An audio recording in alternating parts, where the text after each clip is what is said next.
네, 서동수의 글로벌 마켓 리더 메리츠증권 서동수 대리와 좀 얘기를 나눠보도록 하겠습니다. 안녕하십니까? 예, 안녕하세요. 네, 자 저희가 중국 돈이 줄줄 새 나간다 이런 얘기를 네. 했었는데 좀 그 얘기부터 좀 이슈 얘기하기 전에 좀 간단히 좀 얘기를 나눠보도록 하겠습니다. 좀 상당히 좀 어제 좀 심각했어요. 예. 어제 이제 상해 증시가 마지막에 한 막판에 5% 정도 빠졌었거든요. 네. RP를 증권사에서 더 이상 융통하지 못하게 한다는 이제 당에서 뭔가 좀 내려왔던 것 같아요. 그래서 시장이 너무 급등하는 거에 대한 그 좀 경계감이 좀 나오지 않았냐 이렇게 좀 보고 있고요. 사실 기다렸던 부분입니다.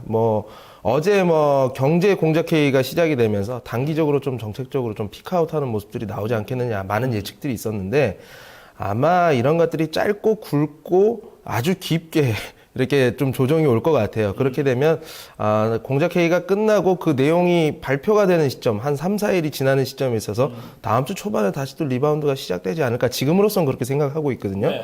그렇기 때문에 제가 그때 가서 좀 정확한 타이밍을 좀 시장에서 바라보는 뷰를 좀 아침에 또 다시 전해드리도록 하겠습니다. 네. 자, 여러분들께서도 계속 이 시간 주목을 좀 해주시길 부탁을 드리겠습니다. 자, 그럼 우리 먼저 첫 번째 이슈부터 오늘 살펴보도록 하겠습니다.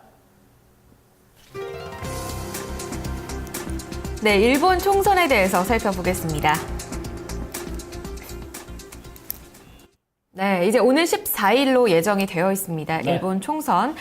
지금 최근에는요, 엔달러 환율이 고공행진을 하다가 요 며칠 사이에는 엔화가 강세를 보이는 그런 모습이 나타나고 있습니다. 이 일본 총선에 대해서 어떤 이슈로 접근을 해야 될지 살펴보도록 하죠. 먼저 서동세리님 어떻게 좀 체크를 하고 계신가요? 일단 일본 총선이 좀 중요한 것이 아베가 계속 이제 정권을 유지할 수 있느냐라는 측면에서 한번 봐야 돼요.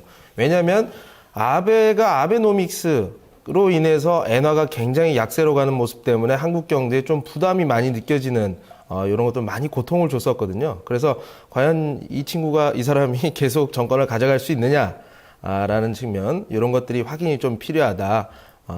라는 측면에서 좀 보시면 될 것 같고요. 엔달러 차트를 한번 보시겠습니다. 네, 이제 앵커님께서 말씀해 주셨지만 121엔까지 터치를 하고 나서 좀 조정이 좀 양상이 나오고 있는데 최근 들어서 이제 엔화 상승과 함께 따라서 니케이 조정까지 이뤄지는 좀 동조화 현상이 좀 심화되고 있는 모습들을 보여줬었는데 중국 증시 좀 떨어지는 모습들이라든가 신용 등급 강등에 대한 얘기가 나오면서 엔화가 좀 강세로 돌아서는 모습들을 좀 보여줬던 것 같아요. 네. 그렇군요. 자, 일본 중앙은행에서 좀 ETF 매수도 지금 하고 있다. 좀 이런 얘기들도 나오고 있는데, 전체적으로 좀, 이런 얘기에 대해서 좀 외신들의 반응은 좀 어떻습니까? 아무튼 블룸버그에 따르면 이제 그 정책 당국이라든가 이제 그 중앙은행에서 상당히 좀 아베를 좀 밀어주는 듯한 좀 액션이 많이 나오고 있어요. 네. BOJ 같은 경우는 사실 이제 일본 증시를 살 때, 떨어지는 날만 좀 골라서 샀었거든요. 지난 4년 동안. 근데 그렇죠. 이례적으로 오르는 날에도 샀다라는 측면에서, 이게 좀 중앙은행에서도 좀 적극적으로 지원을 해주고 있다라는 좀 측면이 좀 느껴졌고요.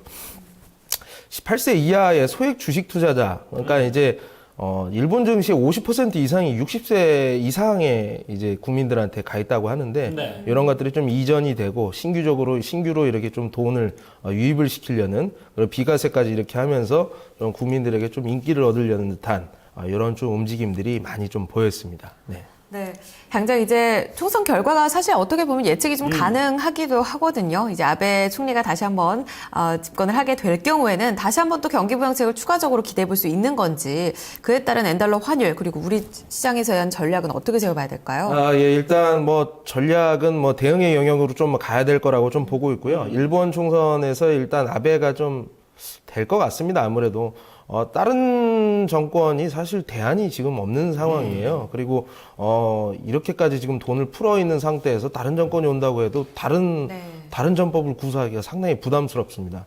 어떻게 됐든 아베가 승리를 가져가게 되면은 아베노믹스가 좀 더 탄력을 받을 수 있고 소비세 인상 같은 거 2017년으로 2월 되는 효과까지 느낄 수 있기 때문에 추가적인 부양책도 충분히 나올 수 있다. 이러한 기대감으로 인해서 달러엔이 120엔. 제가 항상 말씀드리는 게 120엔이었는데 120엔이 지지가 되는 여부가 상당히 좀 중요할 것 같습니다. 그래서 해묵은 악재다라고 해서 한국 증시에 영향을 안 줄 수도 있겠지만 120엔을 넘어서는 건 좀 위험하다라는 인식이 와서 한국 수출주에 대한 좀 매도라든가 이런 수급적으로 좀 악화되는 모습들이 나온다고 한다면 좀 근본적으로 다시 한번 또 체크를 해봐야 되는 부분이고요. 일단 1차 지지로 120엔을 한번 보고 여기에서 만약에 무참하게 깨고 내려가면서 한국에다가 좀 직격탄을 날린다 그런 식으로 나온다고 하면 시장 포션에 대한 좀 고민을 할 필요가 있고 좀 줄여야겠죠. 네. 자, 그러면 여기 한 가지 좀 더 질문 드리겠습니다. 지금 최근에 지금, 무디스나 피치 지금 일본의 신용 등급에 대해서 지금 계속 좀 조정을 하고 있는 상황인데, 이런 부분은 좀 일본에 지금 어떤 영향을 미칠지. 저번에 이제 무디스에 이어서 이번에도 또 뭐 신용등급 강등이 다른 국제평가사에 의해서 나오고 있는데, 이런 것들이 아베 표를 조금 뭐, 결집을 못 시킬 수도 있다. 일본 경제가 망하고 있다라는 인식을 국민들한테 전해줄 수 있다라고 보는 측면도 있는데 또 이제 이런 것까지도 아니다. 이렇게 되면 보수적인 층들을 더욱더 집결시킬 것이다라고 하는 이런 의견들도 있어요. 그래서 네. 뭐 한번 지켜봐야 될 것 같습니다. 그렇습니다. 예. 자, 일단 뭐 14일에 일본 총선, 저희도 좀, 주의 깊게 좀, 지켜봐야 될 것 같고요. 자, 다음 이슈 이어서 좀 얘기를 나눠보도록 하겠습니다. 자, 다음 이슈는 다음 카카오 비밀 채팅 도입입니다.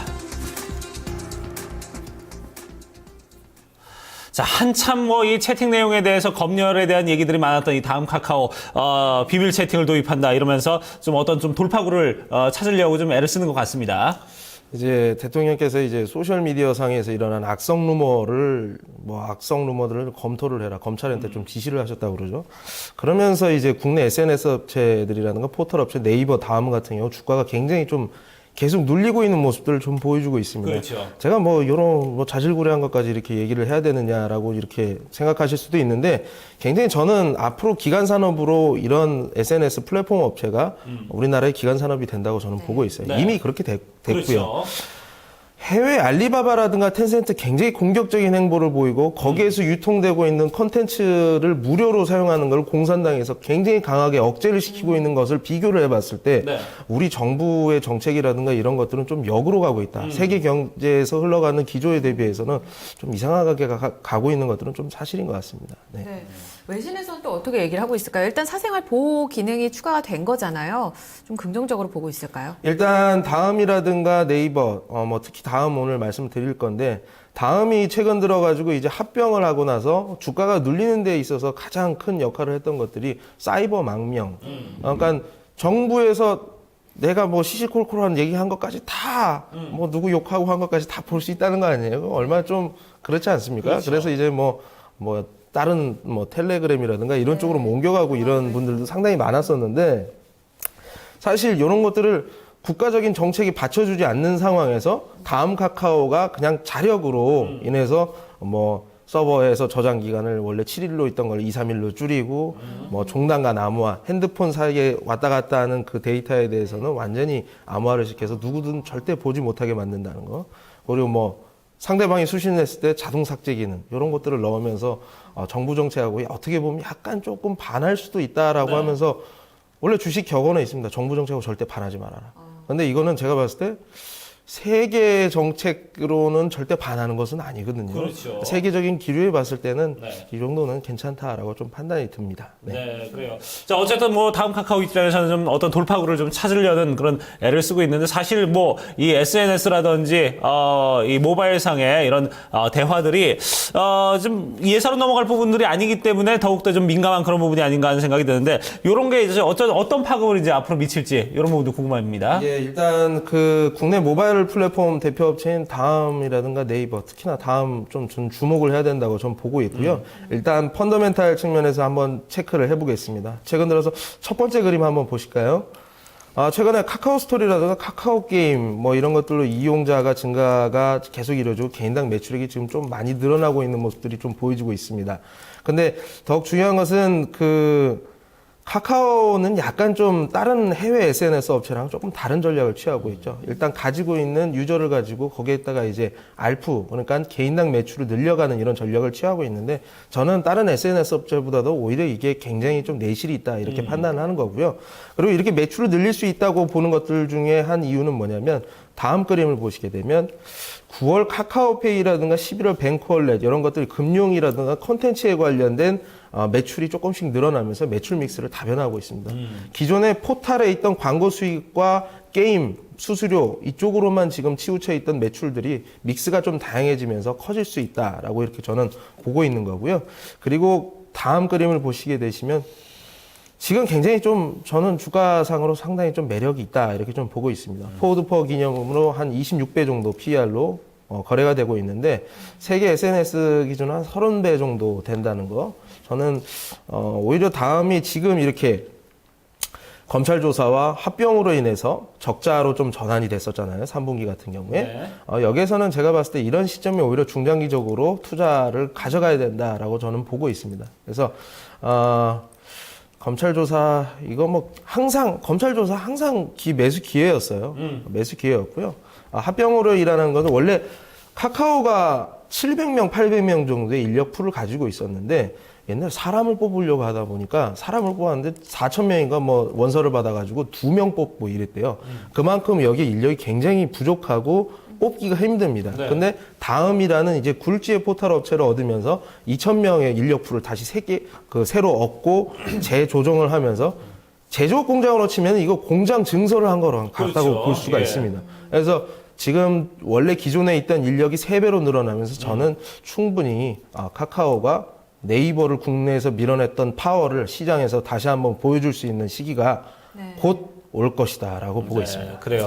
참 이 카카오톡이라는 이 매체가 처음 나올 때만 해도 과연 저게 어떤 좀 돈벌이가 될까 이런 생각들을 했었는데 지금 여러 가지 좀 다양하게 어떤 먹거리 구조를 좀 넓혀가는 이런 부분에서는 분명히 좀 내실이 있다. 네. 거기에 대해서는 투자 가치가 분명히 있고 최근에 이제 이런 이제 뭐 검찰이라든지 아니면은 뭐 다시 이제 합병 이후에 릴레이팅에 대한 기대감들 이런 부분에서는 분명히 좀 투자 적기다 이렇게 네. 짚어주셨어요. 맞습니다. 본격적인 시너지 효과 내년 한번 기대해 보시면서 좀 더 주가 눈여겨보시길 바라겠습니다. 오늘 이슈 여기서 마무리 짓겠습니다. 메리츠 종금증권 서동수 대리와 함께했습니다. 감사합니다. 예, 감사합니다.